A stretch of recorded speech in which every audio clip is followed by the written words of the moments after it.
Ok, nuestra aplicación entonces la vamos a tratar de manejar bajo un esquema de seguridad.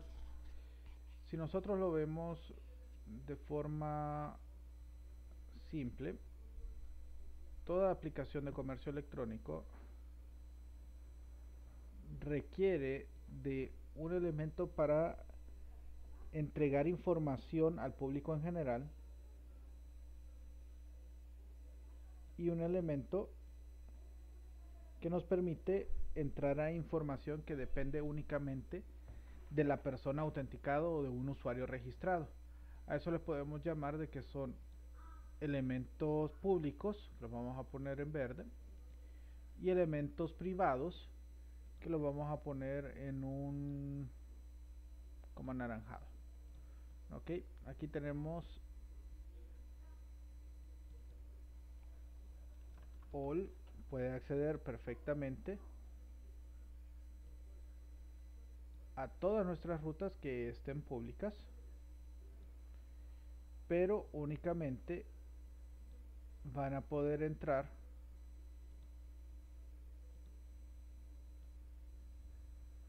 a nuestra parte privada todo aquel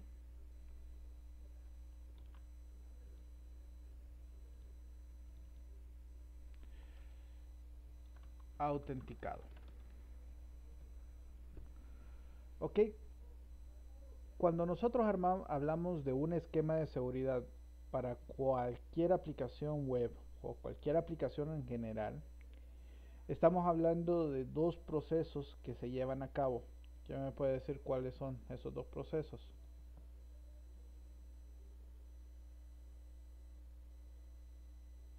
Ajá.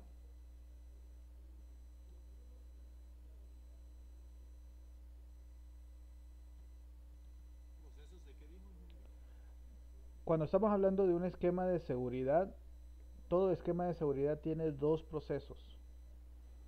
¿Ok? ¿Cómo se le llaman a esos procesos? No se preocupen, si no lo sabemos, vamos a empezar a tratar de analizarlo a partir de un relato bien interesante. Esos son los dos procesos como tal. Ok, ahí lo voy a mostrar, vamos a ver. Vamos a utilizar un tema que hoy está un poco controversial, interesante y que va a ser una realidad dentro de unos cuantos días. Y tenemos al pobre votante. Ok, el pobre votante tiene que hacer su obligación civil y tiene que ir a un centro de votación.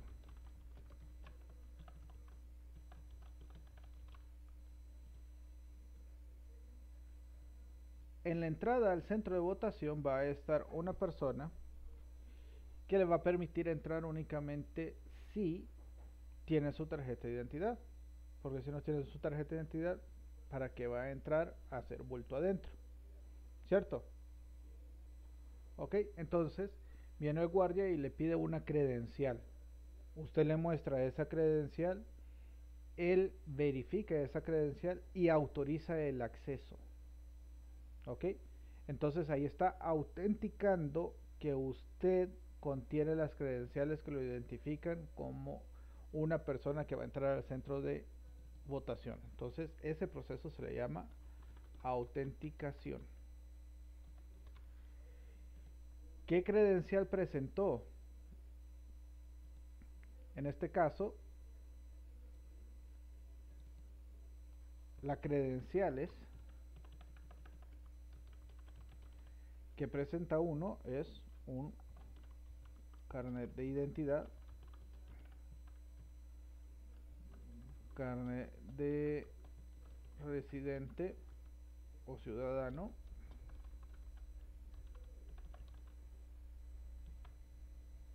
o pasaporte.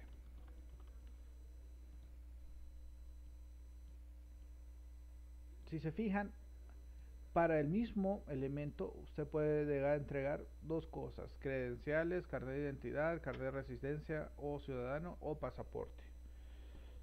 ¿Eso qué quiere decir? Que el método de autenticación puede validar distintas credenciales.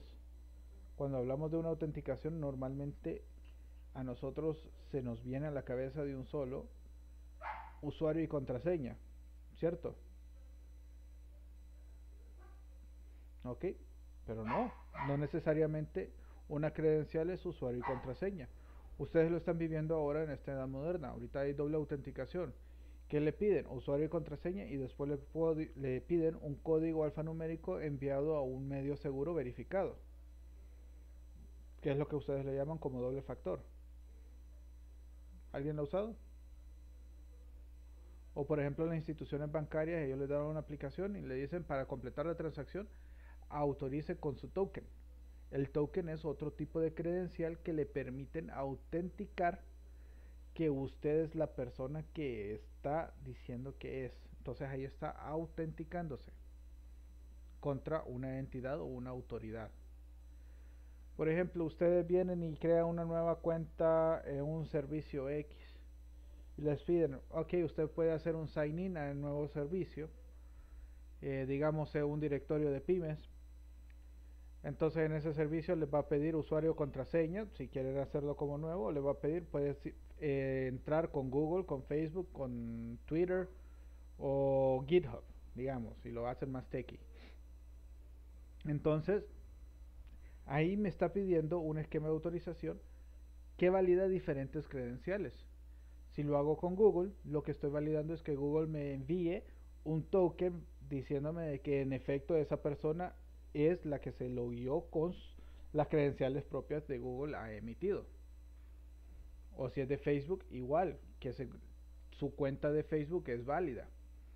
Pero ¿qué me manda a mí como aplicación? Un token. Y ese es mi credencial. O sea, yo no tengo que recibir un usuario o una contraseña, simplemente recibo una cadena de texto que autentica una acción de verificación de otra entidad. ¿Ok? Entonces eso es lo bonito de las autenticaciones. ¿Cómo se manejan esas autenticaciones? Pues perfectamente esas autenticaciones se manejan bajo ciertas estrategias y esa estrategia define cómo validar cada una de ellas. Y en el mercado tenemos varios.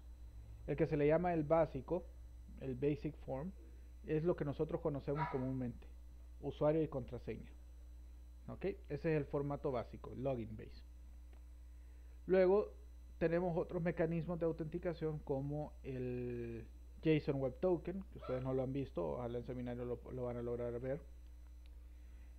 OAuth, que OAuth es un manejo o un esquema de seguridad basado en servicio con proveedores que autentican un token y que me dan las entradas para poder verificar que ese token aún sigue siendo válido y que sigue apuntando a una persona en específico. Otro mecanismo de seguridad que se utiliza bastante se le conoce como un SSO o OpenID token, que es otra forma de poder autenticar que está más estandarizadas. Entonces, todos esos mecanismos, todas esas estrategias de seguridad lo que nos permiten es autenticar a una persona. Una vez autenticada, lo que le doy es acceso al sistema. Sin embargo, viene otro proceso. Y el proceso que viene, así como dijo el compañero, es la autorización. Sigamos como el pobre votante. ¿Ok? El guarda ya lo dejó pasar, ya autenticó, ya sabe de que la persona que está ahí está bien. ¿Ok? Tiene las credenciales para poder entrar al centro de votación. Pero viene el pobre votante y se acerca a la primera cola que encuentra, espera media hora y al momento de entrar a la mesa electoral, a un cuartito, viene un señor y dice, páseme su identidad. Le agarra su identidad y lo empieza a buscar en una gran lista impresa que tiene. Aquí está. Y empieza a tachar, ya está. Entonces, cuando pone ahí, ya está, o sea, lo encontró en esa lista, está autorizado para ir a votar y le entrega los recursos para poder ejercer su sufragio. Sin embargo, no lo encuentra en la lista y le dice, no, lo siento, usted no pertenece a esta mesa. Su mesa de votación debe de ser otra. Vaya, busque a qué mesa le corresponde. Entonces ahí la autorización fue denegada en la mesa porque no corresponde a esa mesa de votación y lo mandaron a otra mesa y ahora en esa otra mesa sí aparece en la lista, entonces ahora sí ya puede ejercer su sufragio porque ya está autorizado. ¿Se entiende eso? ¿Ok? En los sistemas es igualito. Es decir, yo puedo tener un sistema, en este caso un e-commerce, y puedo tener un módulo de asignación de ofertas. Y este pobre votante, digamos que es un simple comprador. Si ese comprador por alguna X o Y razón le aparece el botón registrar ofertas y le doy clic ahí, por el solo hecho que esté dentro del sistema y lo dejo entrar, me puede hacer un macaneo. Se puede poner ofertas del 100% de descuento y a comprar, aprovecharlas ahí nomás. Y la empresa o el comercio electrónico, catús, murió. ¿Ok? Vendió todo a cero. Pérdidas, 100%. ¿Ok? Entonces, ese botón, aunque ella haya logrado darle, el mecanismo de autorización debe verificar, ok, es una persona autenticada, es una persona que está dentro de mi sistema, sin embargo, no tiene registrado de que esté autorizado para acceder a ese módulo. Entonces lo redirijo y le digo, hey, Neles, no puede entrar a este módulo. Hasta aquí nomás queda. ¿Ok? Ese es el mecanismo de autorización. Prácticamente los mecanismos de autorización entran en todo momento. Es decir, quiero entrar a una página privada, primero lo paso por la autorización. Si a la autorización le da luz verde, muestro el recurso. Dentro de esa página hay ciertas funciones. ¿Esa persona tiene autorización para utilizar esas funciones? ¿Sí o no? Sí, se muestran. No, se ocultan. Eso es lo que hace la autorización. ¿Ok? Y por eso trabajan en conjunto. ¿Queda claro?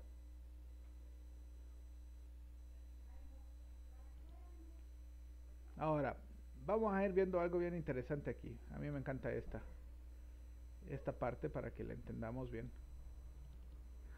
Vamos a ver, ustedes han hecho varios sistemas ya en la universidad, más de los adecuados, creo yo. Ya he hecho de todo, de escritorio, en CLI, ya han hecho también inclusive web apps, eso es bueno. Y ahorita están desarrollando en la web. Pero pegamos a la base de datos y que hacemos nuestro sistema de seguridad y hacemos select all from usuarios where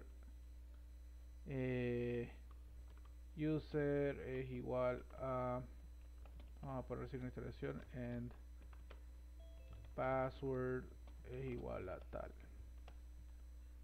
Con toda sinceridad, sin ningún tipo de pena o algo. ¿Quién hizo eso en sus proyectos?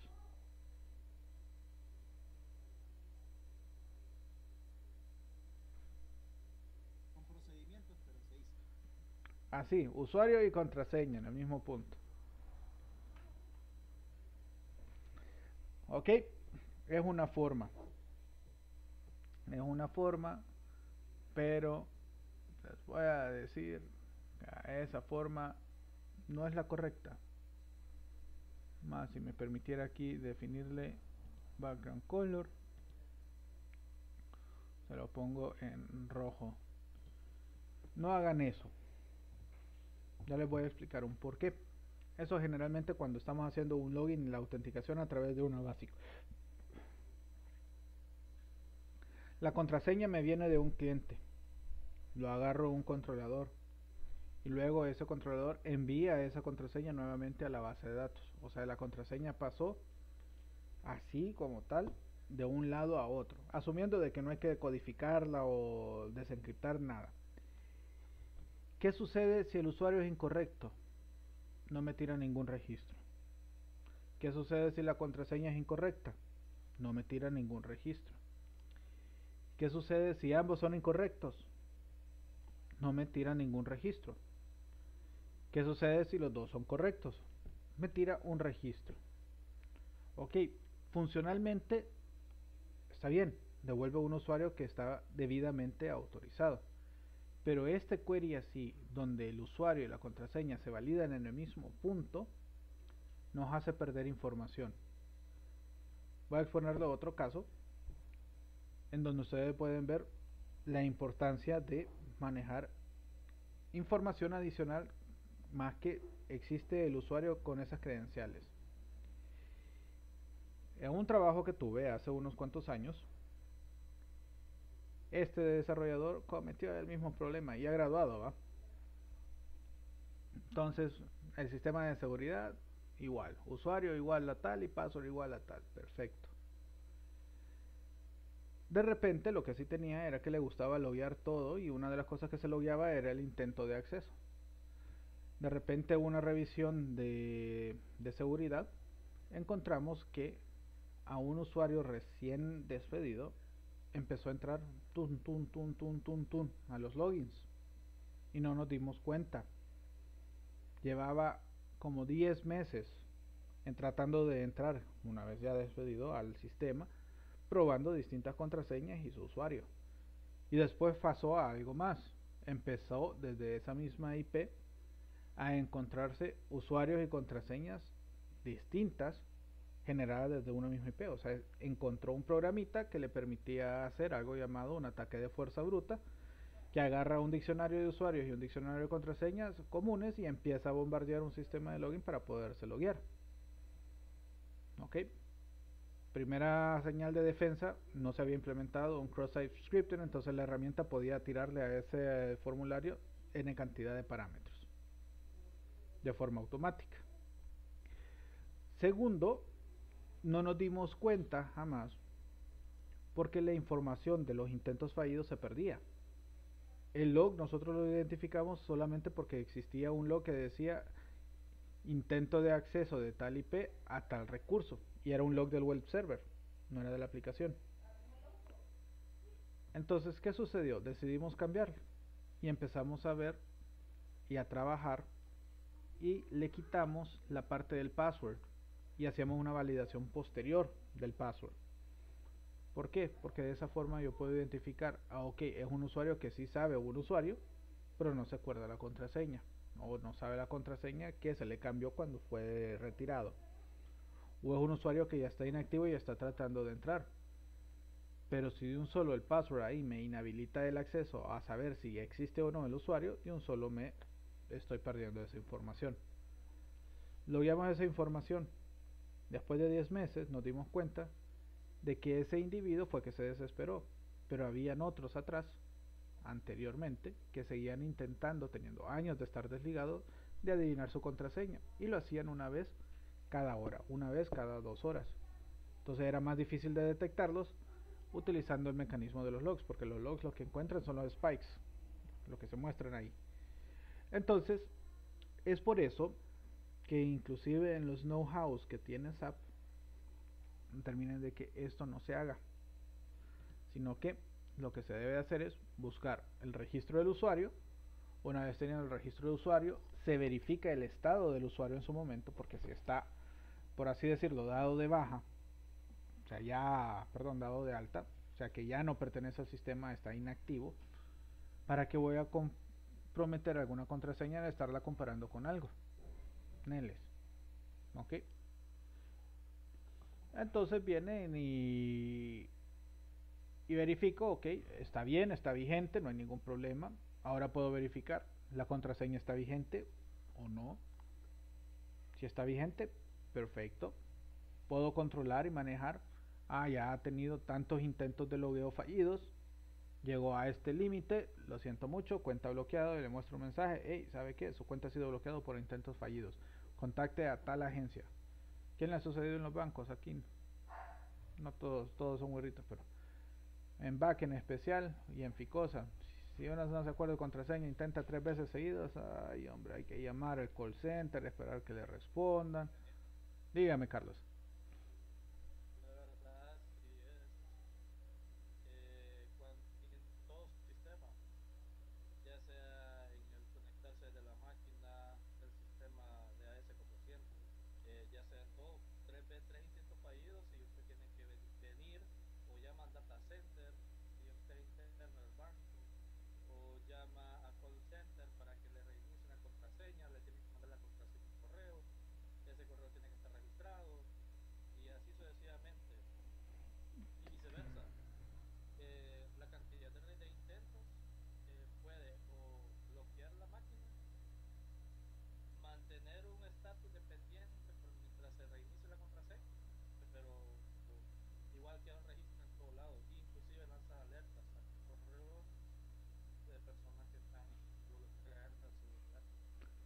Es correcto. Y eso es algo en esquema de seguridad adecuado. Y como le digo, si lo limitamos al password, eso nunca se hubiera dado cuenta. Ok, no pueden manejar ese aspecto. En el AS400 viene esa práctica desde antes. Le diré, yo no sé por qué que a nosotros no nos enseñan desde la universidad a evitar esto. Pero sí, esas prácticas vienen desde mucho antes, en donde el usuario, verificamos si está el usuario, y después de verificar el usuario, verificamos los estados o las condiciones, aplicamos las reglas de negocio, y por último realmente comparamos las contraseñas. Una de las recomendaciones que se hacen en OWASP, OWASP es un esquema de seguridad, es una institución abierta para dar una mejor experiencia segura en la web. Se encarga de encontrar ciertas vulnerabilidades y exponerlas y dar recomendaciones de seguridad para el desarrollo de webs en sí en general. Una de las cosas que establece NoWebs es de que las contraseñas en la base de datos deben ser encriptadas en una sola vía. A veces nosotros tenemos la mala costumbre de encriptar y poder desencriptar la contraseña, y eso no es tan adecuado. Entonces lo que se hace es simplemente encriptarlo de una sola vía, sabiendo el mecanismo de encriptación, y para poder verificar si una contraseña es correcta o no, pasamos la contraseña que nos envían en el login por el mismo proceso de encriptación, y lo que comparamos son los hashes encriptados, encriptados contra encriptados. Si son iguales, perfecto. Si no, pues hubo algún macaneo por ahí o simplemente no nos están dando. Nunca se recomienda guardar en texto plano toda la contraseña, siempre hay que encriptarla de alguna forma. Inclusive NoWasp desde hace 2 años ya marcó que encriptarlo a través de MD5, que es un protocolo de encriptación, ya queda deprecated, es decir, no se recomienda su uso, porque ahora es impresionante, pero el con 4 Raspberry Pi puestos en un clúster se puede desencriptar un MD5 que se supone que no se podía desencriptar. Entonces ya no es tan seguro. Ahora se sugiere usar un RCA, y en este caso pues tenemos el SHA-256, que es uno de los más utilizados. Si quieren ser más paranoicos, aumentenle a SHA-512, que también está el algoritmo ahí para poderlo encriptar a SHA-512. O si están enojados con la NFA o con esta gente de Estados Unidos que se mete a bloquear servicios tal como Mega, puedes encriptarlo con una llave de 2048, nada más que una contraseña de 8 caracteres se convierte en un hash de 2K que se tiene que guardar en la base de datos. Entonces ahí peso contra peso estamos, el performance. Ahora ese loco de Mega eso hizo para realmente, no sé cómo decirlo, quitar su frustración con la gente. No con los usuarios, con la gente que le cerraron el negocio en Australia. El FBI. Sí, pero en sí más que el FBI fue la... ¿Cómo es que se llama? National Security... La NSA. La NSA. Esa fue. Y por mencionar esas siglas aquí, créanme que ya nos están chequeando, ¿va? Entonces, díganle holas a ellos. Ok, nada, no llegamos a esos niveles. Entonces, nuevamente, para un esquema de seguridad no se recomienda usar password, se recomienda establecer elementos. Y otra de las recomendaciones que se establecen es de que las autorizaciones se hagan de la forma más granular posible. En este caso, Microsoft fue pionero en proponer algo que hoy se le conoce como el Membership Provider. No sé si ustedes han oído hablar de eso, los que trabajaron con .NET. Nunca usaron el Membership Provider. Ok, les queda de investigar porque el Membership Provider de Microsoft es un concepto en donde establece de que una entidad multitenant inclusive, o sea, de que puede pertenecer a diferentes instituciones, tiene la siguiente esquema prácticamente. Tenemos usuarios, bueno, quitémosle el background color. ¿Cómo se escribe, ingeniero? Network Chip Provider. Membership, de miembro. Membership. Sí, tenemos usuarios, tenemos roles, nuevamente no quiero background color, y tenemos functions o como le quieran poner access.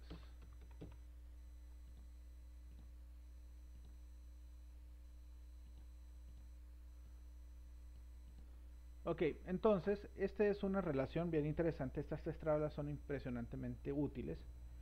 Los access son todos aquellos programas, funciones, eventos que requieren de algún tipo de autorización. Son todas aquellas funcionalidades que nosotros ponemos autorizadas. ¿Se acuerdan que en el de categorías teníamos y pusimos? Veamos el de categorías directamente. La lista. Tenemos estos tres. El new enable, edit enable y delete enabled. O sea, habilitado, habilitado, habilitado. Ahorita todos los tenemos en true, pero esto me sirve para mostrarles que estos en específicos pueden ser realmente algún tipo de autorización. Puedo preguntar, ¿este usuario que está corriendo este programa puede habilitar el botón de nuevo? Sí o no, true or false. O este usuario edit enable puede editar o puede borrar. Entonces, individualmente cada uno de estos son casos de uso y esos casos de uso yo los represento como access. Entonces, no el juguetito de base de datos que tiene Microsoft, sino que access de accesos. ¿Ok? Entonces, ¿qué sucede? El OWASP me dice y recomienda. Y no solamente el OWASP, también está en el know-how de WhatsApp, está en el know-how de Microsoft, en el Membership Provider también lo manejan de esta forma. Estos roles se convierten en lo que nosotros conocemos como Access List. Ellos determinan, este rol tiene acceso a esta y esta función. Este otro rol tiene acceso a esta y esta otra función. O sea, cada rol tiene su Access List definido. Y el usuario tiene definido a qué roles, nuevamente plural, roles pertenece. O sea que un usuario puede tener un rol, digamos, buyer, comprador normal. ¿A qué elemento le voy a dar acceso? Solamente a seguir navegando en el catálogo, a darle clic en la carretilla de compras y hacer un checkout. ¿Por qué quiero que haga un checkout siendo registrado? Para no perder la información y mantener la información de pago o de cobro confidencial. ¿Ok? No lo puedo dejar público. Ahora, resulta de que este buyer es el gerente de IT de la empresa que está y tiene que manejar los mantenimientos de los precios de productos, de ofertas a un comercio electrónico. Entonces el rol la voy a poner como un rol de Back Office Manager. ¿Por qué? Le llamamos Back Office a toda aquella cosa que le tienen que dar mantenimiento a algo que atiende a clientes. Entonces con el Back Office Manager le ponemos el rol tanto de comprador como de Back Office Manager y eso le va a dar un merge de todos los accesos que le permiten la totalidad de sus roles. Entonces así va acumulando más permisos. Entonces esos permisos le va a dar todos los permisos que tiene del buyer, o sea que puede comprar, hacer compras, meter datos a su carretilla de compras y hacer un checkout con tarjeta de crédito. Y también puede darle mantenimiento a los productos, modificar los stocks, modificar las categorías e inclusive puede modificar los precios. Ahora, ven y de repente esta empresa va a entrar a la bolsa y para entrar a la bolsa, porque ha sido un unicornio, o sea, escaló de forma estrepitosa, entonces ahora para entrar a la bolsa uno de los requisitos es de que una entidad externa, ya sea PricewaterhouseCoopers o JD Edwards, venga como auditor externo a auditar todos los procesos y la información de mi sistema. Y ellos mandan una cartita y dice, por favor, regálenos un usuario que tenga acceso a todo a modo de consulta. Entonces, tengo que agregar un rol y ese rol, asignarle todos los accesos y bloquearle todos los accesos o negarle los accesos que correspondan a modificaciones o eliminaciones o alteraciones a la data. simplemente que tenga acceso a todo sin poder cambiar nada. ¿Ok? Y eso es posible pensando desde un principio en manejar este esquema de esta forma. Algo bien interesante, otra anécdota. Estuve en Punto Pharma. Punto Pharma es una farmacia de cadenas que nace de Drome Inter.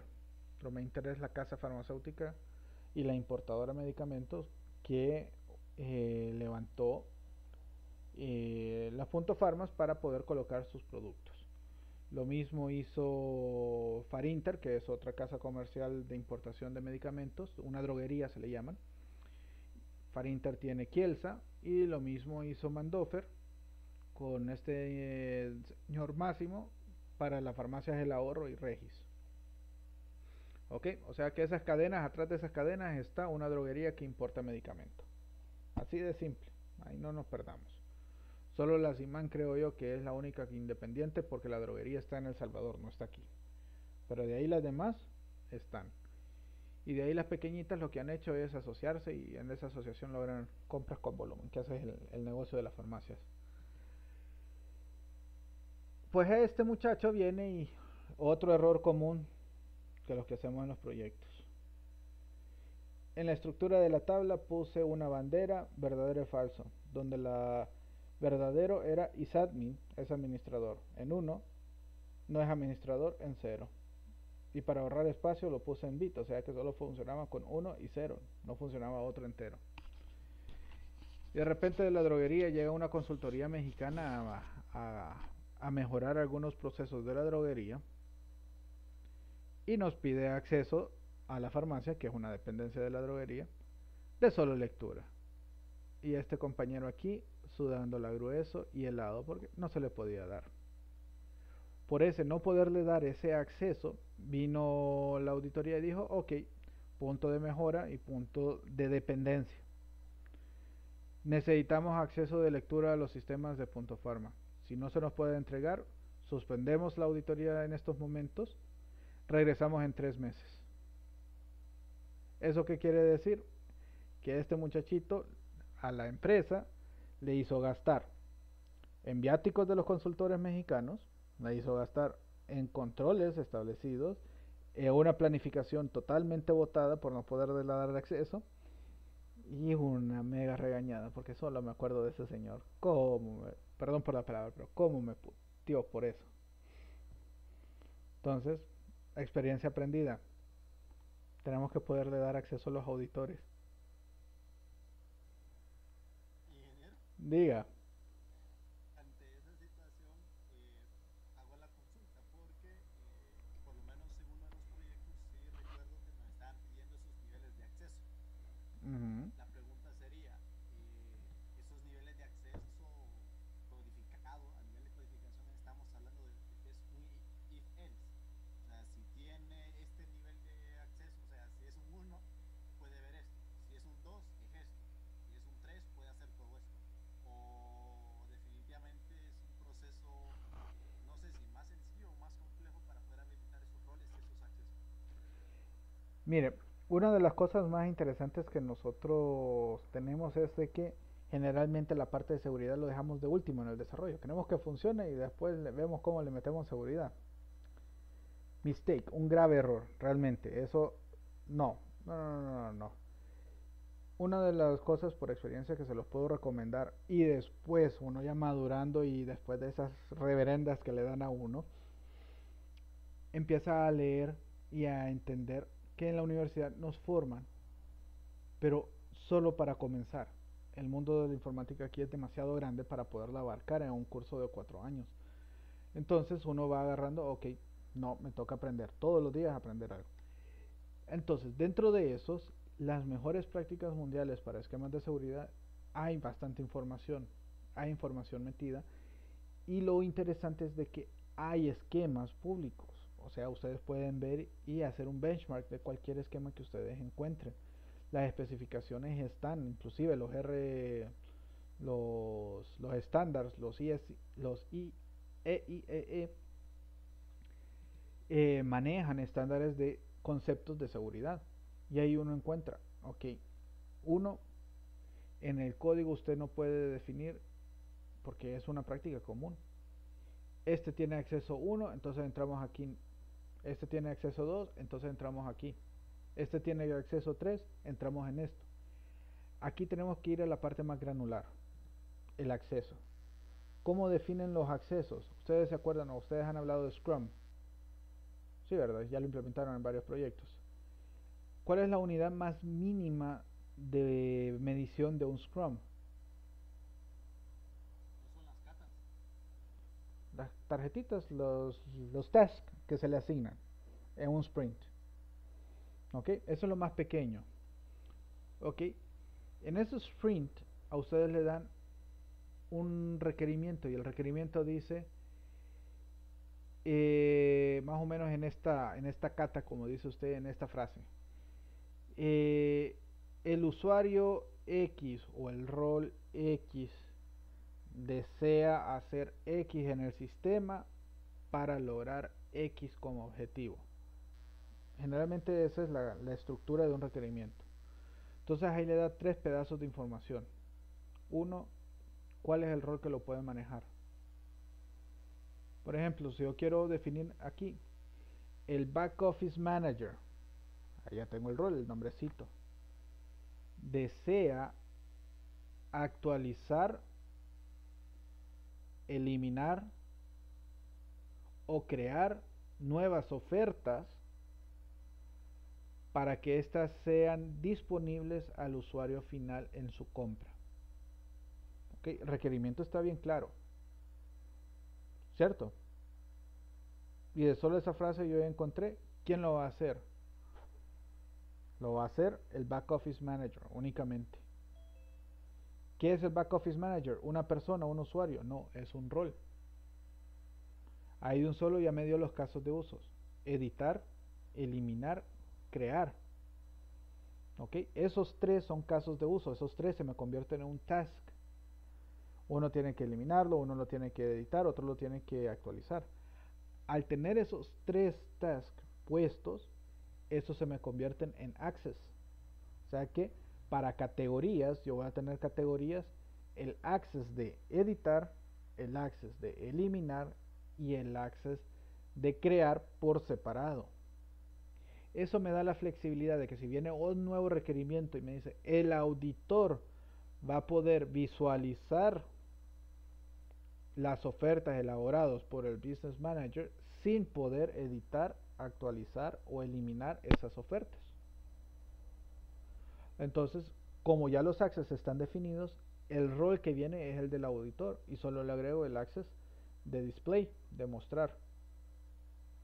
Entonces, así es como se va manejando. O sea, al final cada funcionalidad crítica, generalmente las que alteran datos, se deben de poner de forma granular como accesos. Y eso se deben definir a los roles que los van a utilizar. Y la flexibilidad de manejar los roles en una tabla es de que yo puedo crear o deshabilitar algún rol según la necesidad del negocio requiera en sus cambios y sus accesos. Porque un error que tuvo Microsoft Dynamics, ustedes han oído hablar de Microsoft Dynamics o el Microsoft RMS. Bueno, si no lo han visto, váyanse a la Colonia o a Jeep o a Diunsa. El programita con el que le factura es el Microsoft RMS. Microsoft RMS fue un producto heredado, es decir, Microsoft se lo compró a una empresa que lo desarrolló. Y después le metió encima y después lo pegó a su propio ERP, que es Microsoft Dynamics como tal.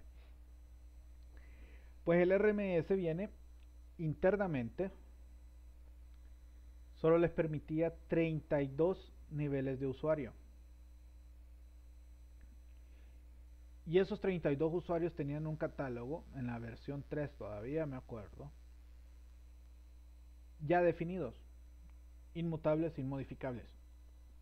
Tenía el de cashier, el cashier es el cajero, pero el cajero podía modificarme o aplicarme descuentos sin necesidad de un supervisor. Tenía el supervisor, me podía modificar el supervisor, tenía acceso ya definido interno en la aplicación para poder modificar precios, productos y peor de todo, stocks. Entonces, claro, tenía un registro y un log de todas esas modificaciones, pero les permitía el acceso. Y el que tenía el level 0 que le conocen, el level 0 era el full todologist, o sea, todo, acceso full a todo.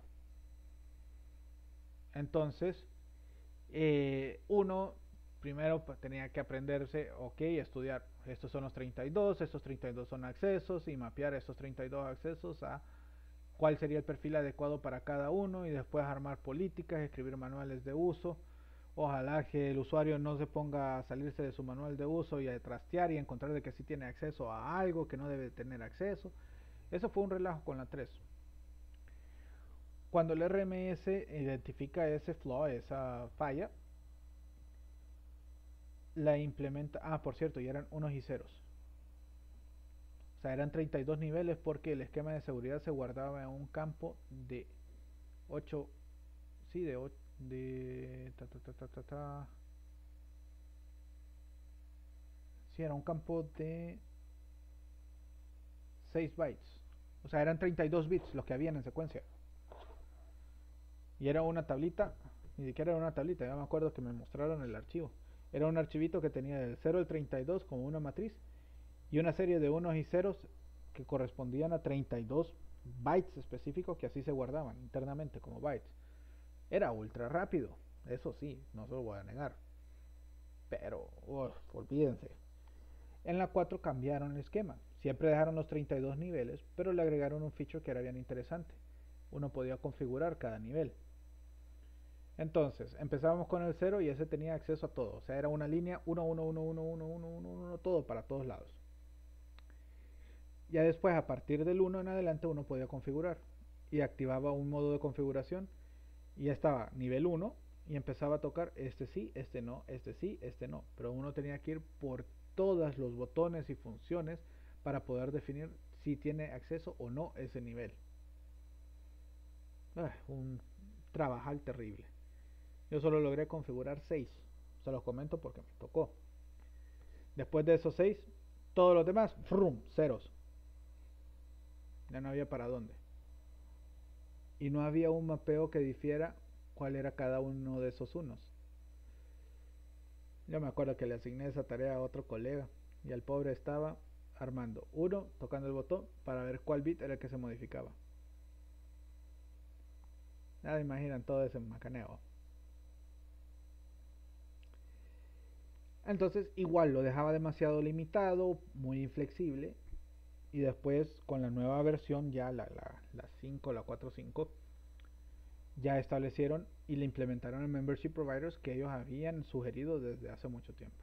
El Membership Provider es esto, el usuario tiene un rol, el rol tiene un access. Y el access y los roles son registros, entonces era más fácil y más descriptivo saber dónde estaba o no. ¿Ok? ¿Queda claro? Solo una pregunta, ingeniero, a ver si en realidad sí capté la idea. Un rol tiene, digamos que en un CRUD hay cuatro accesos, digamos. Entonces un rol tiene dos accesos, otro rol tiene otros dos accesos. Y entonces se le puede asignar un único rol a un usuario o puede tener así como que múltiples roles. El usuario puede tener múltiples roles. Es que es ahí donde entro con la confusión porque entonces ¿por qué no se le tiran los accesos directamente al usuario? Ah, porque si yo O le... sea, por rol. Ok, veamos en el caso desde la perspectiva de recursos humanos. Viene en este momento y a usted se le contrata como un salesman, ok, un vendedor. Entonces se le da el rol de vendedor. Luego viene su supervisor y ve de que tiene potencial. Entonces lo asciende a supervisor. Entonces le dan un rol de supervisor, ok. Pero además de supervisor, sigue siendo un salesman operativo, ok. Entonces, en vez de darle al usuario todos los accesos uno por uno, viene y le dicen, ¿saben qué? Ahora todos los salesmen, porque vino uno había un acceso de los sales que le permitía a usted solicitar vender producto que no estaba todavía en producción. Es decir, digamos de que, bueno, usted que está en el ámbito de las pymes, eh, viene usted y su negocio es vender eh, artesanía lenca, que es un rubro que está creciendo todavía. Entonces, la empresa esta, que usted es el intermediario, le dice, ¿sabe qué? Yo solo tengo 10.000 artesanías, 10.000 tacitas. Luego viene y de repente su otro compañero, que también es un salesman, y dice, ok, solo hay 10.000, eso lo sabemos. Pero como yo tengo la opción de poder vender, aunque todavía no está en producción, puedo prometer que en ciertos meses va a estar esa producción. Y vendo otros 100.000. Y al artesano de alguna forma se le complicó, se le arruinó la máquina, se le arruinó, se enfermó, no tuvo acceso, entonces esa producción de 10.000 no la pudo hacer. Entonces sobrevendieron lo que no tenían. Y después la empresa tenía que pedir disculpas, regresar el dinero, hay una cuestión legal ahí metida, abogados, más pisto, más pisto, más pisto y gastos. Entonces deciden, no, todos los salesmen ahora ya no van a poder vender sobreproducción. Y digamos que la flotilla solamente de Honduras eran de 50.000 salesmen. Va a ir usuario por usuario quitando el acceso.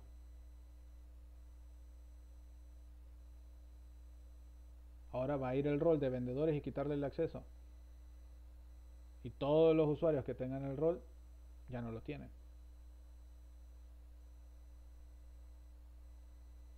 Esa es la flexibilidad que se maneja. Y la flexibilidad de poder crear roles es que, al igual que en Linux, usted puede crear un rol con su mismo usuario. Es decir, Walter pertenece al rol de Walter y Walter tiene asignados un access list bien específico. Porque siempre hay cuestiones bien específicas que se pueden hacer. Entonces sí nos brinda esa flexibilidad. ¿Ok? No sé si me captó ahí por qué sí puede tener uno varios y por qué mejora el access list a roles y que sean diversos roles los que pueda tener accesos. Sí, sí, sí, ya. Es más que todo orientado a la facilidad al momento de editar esos accesos. Exactamente. Claro. Ingeniero, Dígame, sí, más que todo es por el perfil. el perfil, el rol son sinónimos. Es como se dice, digamos, los de operaciones, dentro de operaciones hay otro rol, hay otro perfil. Uh -huh. Los de negocios tienen también otro tipo de perfiles. Porque digamos, en operaciones está la gente que está de préstamos, tiene un perfil. La gente que está de depósitos tiene otro perfil. Uh La -huh. gente que se encarga de la parte de activo y así sucesivamente. Digamos, cuando yo era auxiliar, yo tenía un menú en todo. Uh -huh. Cuando ya me cambian de puesto, entonces ya mi menú desaparece, aunque yo no quisiera, pero ya cambio el perfil, cambio el rol y ya se encuentra con un montón de opciones y en todo, ¿verdad? A nivel de sistema, a nivel de aplicativos, inclusive también hasta de acceso, porque Eh, eran cosas que no se podían consultar y ahora sí, porque ya el perfil o el rol lo permite. Inclusive hace poco estaba haciendo una actualización de eso, de unos muchachos, y igual se les cambió todo el perfil y fue inmediato. Una vez se subió sobre un automático que dio el visto bueno y automáticamente se cambió todo, tanto a nivel de sistema como de aplicativos que son netamente. es correcto y definitivamente esa es la forma de. Por ejemplo, un error común que se hace normalmente en un esquema en donde se deja usuario por usuario individual. Usted es una empresa altamente cambiante y usted quiere poner un nuevo feature. El nuevo feature nadie lo tiene asignado en ningún perfil. Entonces tendría que ir usuario por usuario a asignarlo de los que corresponden. Mientras que a un perfil simplemente se le agrega el nuevo feature de acceso y automáticamente a todos les va a salir los que tengan acceso a ese perfil o rol. Entonces, así como dice el Una compañero Carlos. pregunta. Diga, Dina. Por ejemplo,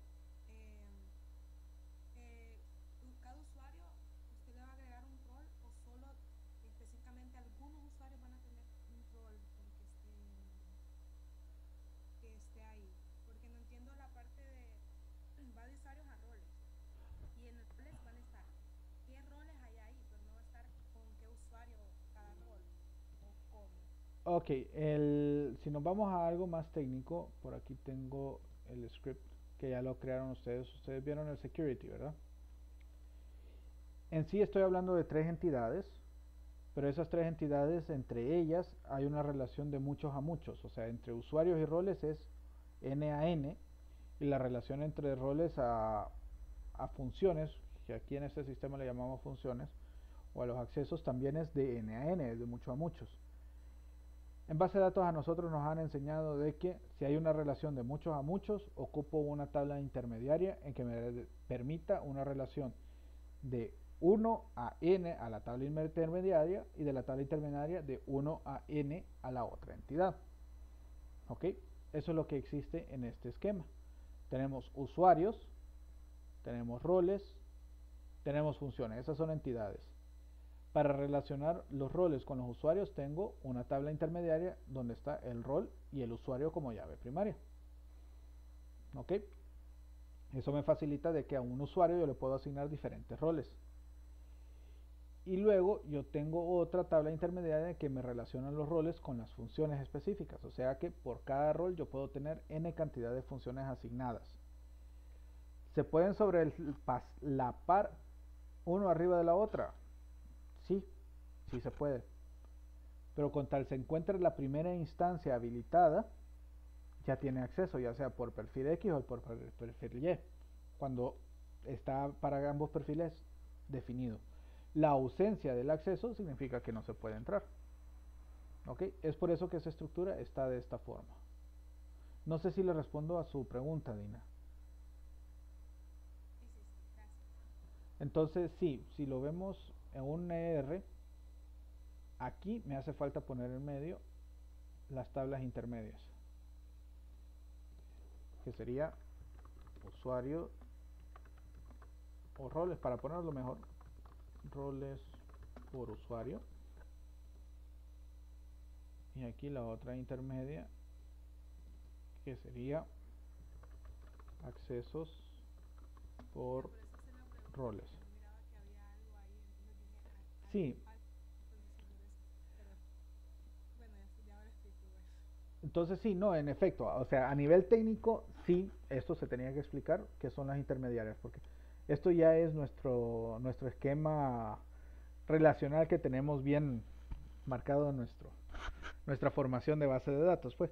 Pero en efecto, los usuarios, los roles y los accesos están unidos internamente por tablas intermedias, porque directamente son una relación de muchos a muchos, y para poder lograr ese mucho a muchos ocupamos esta. Muy buena pregunta, realmente. Gracias, Dina. Ingeniero, una pregunta. Dígame, Sergio. Quizás un poco retroceder un poco con respecto a lo que estaba hablando antes acerca de los esquemas de autorización. Ajá. ¿Qué tal es la práctica de utilizar valores SALT? SALT. Ok, de eso estamos hablando ya del manejo de la contraseña. Eso es un tema bien interesante y se recomienda, o sea, una de las recomendaciones es de que vaya encriptada, y la otra recomendación es que antes de encriptarla, la contraseña sea salada o condimentada. En inglés se le llaman salting. Es ponerle algo extra a la contraseña que manda el usuario. Vamos a irnos a un poco al código y ustedes pueden ver en el controlador el, de la carpeta sec está el login y el register. Veamos el register, que es el que genera prácticamente los datos. Aquí ustedes ven que estos valores van a solicitarse que caiga a new usuario. Ok, entonces el DAO es el que se encarga de toda la parte de eso. En el DAO, en security, vamos a encontrar a security.php. Ahí está toda la lógica que maneja todo el esquema de seguridad de este sitio. Entonces vamos a buscar new usuario. Primero validamos el usuario es correcto, la contraseña es correcto, el email o la contraseña. Pero aquí es donde viene la parte hash password, o sea, se trata un password, una contraseña. Este hash password lo que hace es, que está aquí abajo, convertirme esa contraseña en lo que usted establece. El hash password, si se fija, es un salt y un password hash con el algoritmo de password, que esta constante está definida al principio, porque dependiendo del tipo de base de datos se maneja o Blockfish o se maneja RSH. Bueno, ahí está 1 o 2Y. Esos son. ¿Ok? Entonces, lo que usted menciona, el salt. Y el salt en este caso, lo que se está usando es un hash de ese mismo. ¿Por qué se hace eso del salado? Más que todo, este algoritmo del salado que menciona el compañero se estableció porque se dieron al principio, bueno, a finales de los 90, al principio del siglo, se dieron muchos casos en donde literalmente se robaban las bases de datos. Literalmente entraba una persona a un centro de datos, agarraba el disco, lo copiaba y se lo llevaba. O alaba el servidor y se lo llevaba. Algo así como sucedió en las elecciones pasadas, de que iba saliendo un personaje con la caja ahí en la mano, bajo el hombro. ¿Ok? Literalmente se llevaban la información. Entonces, al llevarse la información, si levantan esa máquina y encuentran acceso a la base de datos, lo primerito que van a buscar son accesos a las credenciales. Entonces van a usar usuario o contraseña. Si la contraseña solo está encriptada y hay suficientes contraseñas encriptadas, hay un mecanismo llamado bombing que lo que busca es tratar de desencriptar o ver el mecanismo de encriptación y la llave de encriptación viendo segmentos repetitivos entre cada usuario. O sea, se hace prácticamente lo que hoy conocemos un aprendizaje de máquina. Se analiza todas esas tramas y se ven patrones, se buscan patrones y con esos patrones se puede deducir cuál fue la llave utilizada para poder desencriptar esa contraseña o por lo menos para poder tratar de encontrar qué valor generaba esa contraseña. Entonces, También, ingeniero, me he entendido que en blogs, en foros se publicaban o se vendían más bien los textos planos ya convertidos con el hash y estaba la lista que cuál era cuál, la A es esta, la B es esta y así, y la gente lo vendía por internet. es Pero correcto. sí, O sea, encontraron eso. Entonces, ¿qué sucedía? En primera instancia se encontraba la contraseña sin salar. ¿Qué significa sin salar? Así como el usuario mete la contraseña, así está guardada en la base de datos, nada más que encriptada. Si me desencriptan esa información, me va a encontrar una base de datos de contraseñas válidas. Entonces sugieren que se sale la contraseña. Así uno necesita conseguir no solamente la base de datos, sino que el algoritmo utilizado para salar la contraseña. Hay N mecanismos de salar una contraseña. Agregarle un pedazo de texto al final, un pedazo de texto al principio. Lo que sí debe de hacerse es de que el salado debe ser replicable. ¿Por qué debe de ser replicable? Porque de esa forma, al ser la replicada, yo puedo replicar la encriptación de la contraseña en un algoritmo, en un controlador que no está pegado a la base de datos. O sea, no sale la información en la base de datos porque el store procedure queda guardado el código dentro de la base de datos. Entonces ahí ya plancharon. Si se llevan la base de datos, ahí está el mismo algoritmo para poder desencriptar la información. Entonces, se trata de manejar en una parte, se tienen que robar tanto la base de datos como el web server, o en este caso el código, para poder encontrar cómo desencriptar o desinstalar. Y si logran desencriptar una base de datos que tiene guardada información salada, lo que van a encontrar es contraseñas que están alteradas. O sea que si esas contraseñas la tratan de ingresar dentro del login de una persona, tienen el usuario y tiene una contraseña salada, no va a ser la misma. ¿Sí me explico? Entonces, eso es lo que se trata del salado. En este caso, se está usando un mecanismo que sí es pesado a nivel de CPU, porque es pesado, porque se está usando dos mecanismos de encriptación. Pero lo único que se está buscando es esto. Se va a salar la contraseña creando un hash basado en un secret y después esa contraseña se va a encriptar con un algoritmo, en este caso el 2Y, un algoritmo muy pesado pero muy eficiente de salar un hash. O sea, estoy encriptando un hash, no la contraseña como tal. Ahora, ¿qué sucede? Si yo siento de que hay algún tipo de violación o que me han robado credenciales de alguna forma, ¿qué es lo único que tengo que hacer? Cambiar el secret. Aquí tienen parameters.env. Por aquí está por aquí está password hash, y este es el secret que se utiliza para encriptar. Si yo quiero invalidar todas las contraseñas en un solo tirón, modifico ese password hash y ya ninguno va a poder entrar. Y va a tener que recuperar su contraseña utilizando un medio de recuperación alterno. Y en ese medio de recuperación alterno, su contraseña va a ser guardada ahora utilizando un salado mediante un hash que utiliza esta llave secreta. Simple. En este caso, en esta implementación, hay muchas implementaciones, como lo digo, pero sí se recomienda de que si vamos a guardar contraseñas, se salen y se encripten antes de guardar la base de datos, y que sea de una sola vía, que no sean decodificables. Respondo a su pregunta, estimado. Sí, ingeniero, muchas gracias. Ok.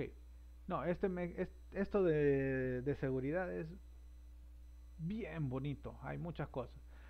Entonces, de tarea les queda leerse eso, todo lo que tiene que ver con seguridad ahí, y van a encontrar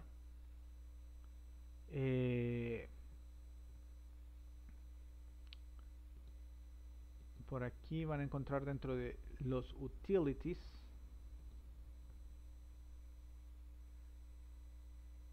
hay un utility llamado security también,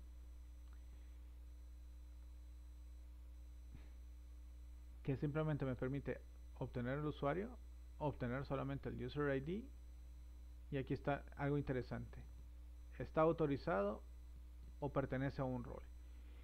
Este pertenece a un rol lo hicimos a pesar de mis muchas quejas de que esto no debería ser así, pero muchos alumnos dijeron, ¿saben qué? Sí, ocupamos verificar si una persona está o pertenece a un rol. Eso es como volverle a meter código dentro del código para verificar algo. Eso depende de que el usuario esté aquí. Lo único que yo recomendaría que estuviera verificándose en el código es la función. ¿Ok? ¿Por qué? Porque eso se puede mapear hasta un requisito. El rol puede cambiar en un futuro. Entonces, si yo valido un rol que está en código duro, obligatoriamente tiene que estar dentro de la base de datos. Pero bueno, eso es lo que hay ahí. El día de mañana, si Dios quiere, les voy a enseñar ya cómo implementar. Ustedes ahí ya tienen un registro para crear usuarios y un login para poderse loguear. Y lo que no está es el mantenimiento de esos. No hay usuarios. Entonces hay que crear esos mantenimientos. Ese va a ser el ejercicio final de este parcial. Crear el mantenimiento de usuarios, de roles, de funciones, y mantener las relaciones entre los roles, funciones y los usuarios y roles. Ok, va a ser trabajoso, pero eso nos va a permitir entender cómo funciona ese esquema de seguridad y ponerlo en marcha. Y ese mismo lo pueden usar en cualquier otro lenguaje. Es concepto, no es algo que esté escrito en piedra. O sea, ustedes lo pueden implementar en cualquier otro sistema. Lo único que ya tienen ya la obligación moral de implementar un buen sistema de seguridad. Si no, los aplazo.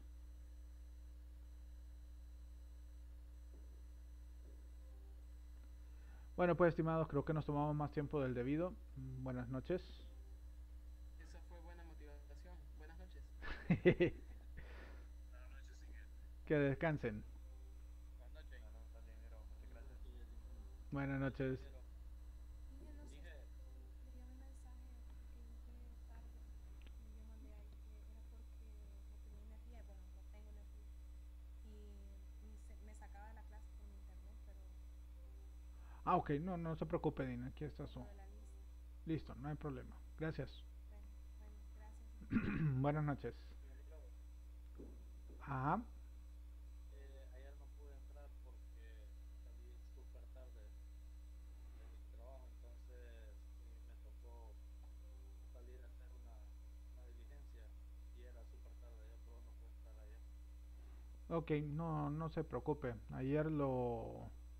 El video de ayer lo voy a subir el día de hoy. Te agradezco mucho. Gracias. Listo. Buenas noches.